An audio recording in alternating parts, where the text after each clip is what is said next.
আচ্ছা, আপনি কি জানেন যখন আপনি আপনার চ্যানেলে 1000 সাবস্ক্রাইবার এবং 4000 ঘন্টা ওয়াচ টাইম কমপ্লিট হওয়ার পর মনিটাইজেশনের জন্য অ্যাপ্লাই করেন, তখন আপনার চ্যানেলে কি কি চেক হয়?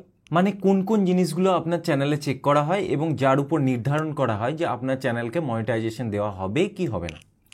তো এই ব্যাপারগুলো জেনে রাখা খুব জরুরি, কারণ যখনই আপনি চ্যানেল মনিটাইজেশনের জন্য পাঠাবেন, এরকম টাইপের যদি কাজ থাকে কিছু যেগুলো আপনার চ্যানেলের নিয়ম ভঙ্গ করা হচ্ছে বা আপনি হয়তো নিয়ম বিরুদ্ধ কোনো কাজ করেছেন আপনার চ্যানেলে, তো এগুলো যদি জেনে থাকেন তো তাহলে আপনি সেগুলো ডিলিট করে দিতে পারবেন বা সেগুলোকে রিমুভ করতে পারবেন। তো তাহলে আপনি খুব সহজেই মানে আসানিসে পেয়ে যাবেন আপনার মনিটাইজেশন। তো এই জন্যেই, এই উদ্দেশ্যেই আজকে আমরা এই ভিডিওটা বানাচ্ছি।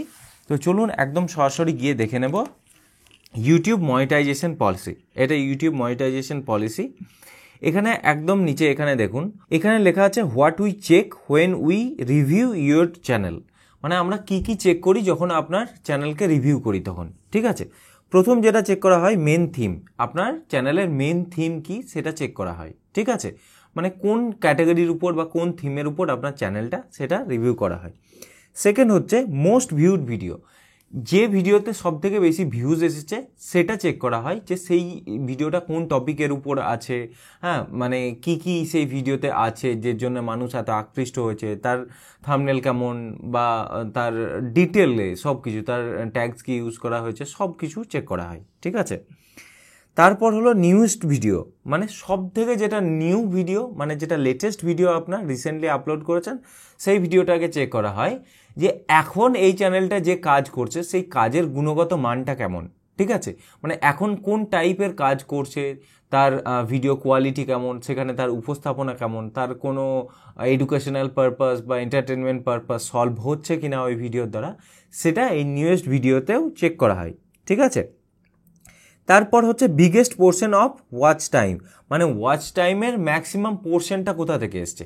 মানে আপনি আপনার ভিডিওকে শেয়ার করেছেন, সেখান থেকে কি ম্যাক্সিমাম ওয়াচ টাইমের পোর্শন এসছে, নাকি অর্গ্যানিক্যালি এসছে, নাকি আদার্স কোনো থার্ড পার্টির সোর্সের থ্রুতে আপনি কি অ্যাড চালিয়েছিলেন, সেখানকার সোর্স থেকে কি আপনার ওয়াচ টাইমটা এসছে, সেটা চেক করা হয়। যদি ম্যাক্সিমাম ওয়াচ টাইম কোনো থার্ড পার্টি সোর্স থেকে এসেছে বা আপনি অ্যাড চালিয়ে এনেছেন, তো তাহলে সেই রকম চ্যানেলকে মনিটাইজেশন দেওয়া হয় না। বা যদি কোনো ইনভ্যালিড ক্লিক অ্যাক্টিভিটি করা হয়, তো তাহলে সেই টাইপের চ্যানেলকেও মনিটাইজেশন দেওয়া হয় না। এবং যদি ম্যাক্সিমাম ওয়াচ টাইমটা অর্গ্যানিক্যালি এসেছে, তো তাহলে সেই টাইপের চ্যানেলকে মনিটাইজেশন দেওয়া হয়। এরপর লাস্ট যেটা চেক করা হয় ভিডিও মেটাডাটা। ঠিক আছে, ভিডিও মেটাডাটার মধ্যে টাইটেল, থাম্বনেল এবং ডেসক্রিপশন, প্রত্যেকটা ভিডিওর মেটাডাটা চেক করা হয়। মেটাডাটা বলতে টাইটেল, থাম্বনেল এবং ডেসক্রিপশন, মানে আপনি কীরকম কী থাম্বনেল দিয়েছেন, সেটা ক্যাচি কিনা এবং তাতে কোনো রকম কোনো নিউডিটি আছে কিনা, মানে কোনো অশ্লীলতা আছে কিনা সেটা চেক করা হয়। বা আপনি ক্লিকবেট টাইপের থাম্বনেল বানিয়েছে কিনা, মানে ক্লিকবেট টাইপের থাম্বনেল বলতে আপনি থাম্বনেলে হয়তো আকর্ষক কিছু দিয়ে দিয়েছেন কিন্তু আপনার ভিডিওতে এরকম কিছু নেই, তো এরকম টাইপের থাম্বনেল কি আপনি বানিয়েছেন কিনা। আপনার টাইটেল কেমন দিয়েছেন, টাইটেলটা কি ক্লিকবেটি টাইপের টাইটেল, যে 1 ঘন্টার মধ্যে 10,000 টাকা ইনকাম করুন, এরকম টাইপের কোনো মানে টাইটেল কি। যদি এরকম টাইপের টাইটেল হয়, মানুষকে মিসলিড করা হয়, তো তাহলে সেই টাইপের টাইটেলওয়ালা ভিডিওকে বা সেই টাইপের চ্যানেলকে মনিটাইজেশন দেওয়া হবে না। এবং ডেসক্রিপশনে আপনি কি কি দিয়েছেন, মানে কোন কোন জায়গার লিঙ্ক দিয়েছেন, আপনি কি কি কিওয়ার্ডস ইউজ করেছেন, আপনি সঠিক ডেসক্রিপশন দিয়েছেন কিনা ভিডিওটার, সেই সব কিছু চেক করা হয়। এরপর আরও দেখা হয় ইউটিউব কমিউনিটি গাইডলাইন্স, মানে ইউটিউবের যে কমিউনিটি গাইডলাইন্স আছে সেইগুলো ভায়োলেশন করা হচ্ছে না তো। ইউটিউবের কমিউনিটি গাইডলাইন্স বলতে প্রথম কথা হচ্ছে কোনো চাইল্ড অ্যাবিউজ করা হচ্ছে না তো, মানে বাচ্চাদেরকে কোনো রকম অ্যাবিউজ করা হচ্ছে না তো, কোনো সেক্সুয়াল কন্টেন্ট সেখানে নেই তো, তারপরে কোনো রকম টেররিজম রিলেটেড কোনো কিছু নেই তো, কোনো রকম এক্সপ্লোশন, গান, ভায়োলেন্স বা এই টাইপের কোনো জিনিস এতে নেই তো। তারপরে ধরুন কোনো ভিডিওতে হ্যাকিং বা এই টাইপের কিছু, মানে চুরি করা এরকম কিছু দেখানো হয়নি তো, বা ইল্লিগালি কোনো একটা সফটওয়্যারকে ক্র্যাক করা এরকম কিছু দেখানো হয়নি তো। এই সব কিছু এতে চেক করা হয়। এরপর দেখা হয় follow AdSense program guidelines. AdSense প্রোগ্রামের গাইডলাইন্সের মধ্যে বিভিন্ন রকম জিনিস পড়ে, তার মধ্যে উল্লেখযোগ্য হলো যে ওই চ্যানেল কোনো রকম স্ট্রাইক পেয়েছে কিনা, সেটা কমিউনিটি গাইডলাইন স্ট্রাইক হোক বা কোনো ভায়োলেশন হয়েছে কিনা বা কপিরাইট স্ট্রাইক হোক, এই টাইপের কোনো স্ট্রাইক এসেছে কিনা, বা আদার্স যেটা অ্যাডসেন্স পলিসির আন্ডারে যেটা পড়ছে, মানে আপনার ভিডিও অ্যাড ফ্রেন্ডলি কি, আপনার যদি ভিডিও যদি অ্যাড ফ্রেন্ডলি না হয় তো তাহলে মানে ম্যাক্সিমাম অ্যাডভার্টাইজাররা আপনার ভিডিওতে অ্যাড লাগাতে চাইবে না, মানে ওই টাইপের ভিডিওতে অ্যাড চালাতে চাইবে না। যে টাইপের ভিডিওতে অ্যাড চালিয়ে তাদের মুনাফা বেশি হবে সেই টাইপের ভিডিওতেই তো অ্যাড চালানো হবে।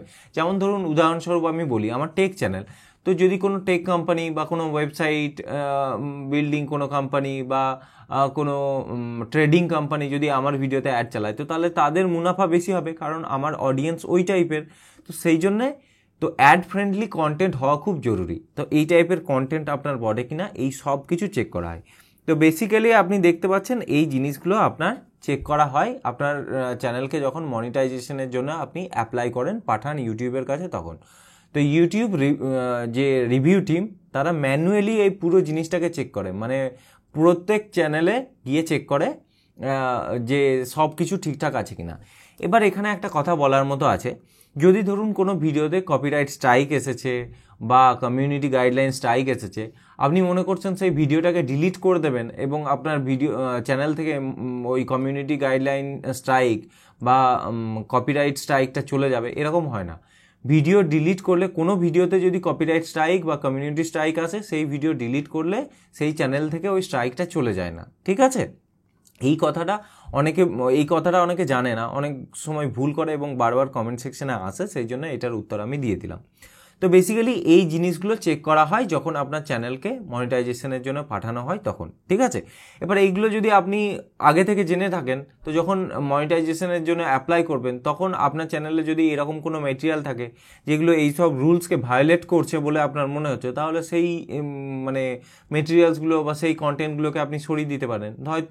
হয়তো এমন কিছু থাম্বনেল কখনো বানিয়েছেন, আপনার মনে হচ্ছে এই থাম্বনেলটা একটু ক্লিকবেট টাইপের হয়েছে, তো তাহলে সেই থাম্বনেলটাকে মনিটাইজেশন অ্যাপ্লাই করার আগে রিমুভ করে দেবেন, দিয়ে অন্য থাম্বনেল দিয়ে দেবেন। বা যদি কোনো ভিডিওতে আপনার সংশয় মনে হয় যে এই ভিডিওটা কমিউনিটি গাইডলাইন্সের আন্ডারে পড়তে পারে, বা যদি আপনার মনে হয় যে এইটাকে রিইউজড কন্টেন্ট পলিসির আন্ডারে ধরতে পারে, এই টাইপের কন্টেন্ট যদি কিছু থাকে, তো তাহলে সেগুলো আপনি আগে থেকে সরিয়ে দিতে পারবেন, ঠিক আছে?